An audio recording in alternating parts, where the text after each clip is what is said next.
Hello everyone. तर आज आमची स्वारी निघाली आहे मालवणला खरेदी करण्यासाठी। पण त्याआधी आम्ही केले आहे गरम गरम भुर्जी पाव आणि ऑमलेट पावचा नाश्ता करून झाल्यावर चहा घेऊन आम्ही निघालो मालवणच्या दिशेने। ऑटोने अवघ्या 20 मिनिटात आम्ही पोहोचलो मालवण मार्केटमध्ये।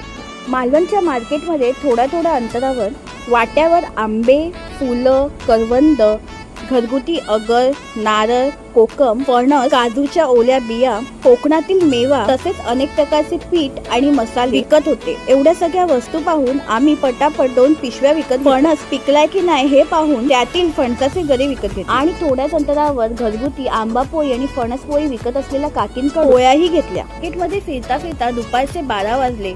ऊन प्रचंड वाढलं। उन्हामधून थोडी विश्रांती म्हणून आम्ही यशस्वी आईस्क्रीम सेंटर मधनं मलईदार लस्सी, सीताफळ आईस्क्रीम आणि मस्त असं हापूस आंब्याची मस्तानी ऑर्डर केली। यावर त्यांनी ओरिजिनल मँगोचे पीसेस टाकले। त्यानंतर आम्ही तिथून निघून थेट आमच्या घराकडे आलो। तर या काकू आहेत आधीच किचन मधील शेफ, ज्या आपल्याला यम्मी असं जेवण बनवून देत आहेत आणि हे काका आपल्याला मालवण, सिंधुदुर्ग आणि तारकर्ली फिरवतात। आजचा लंचचा मेनू होता चिकन वडे।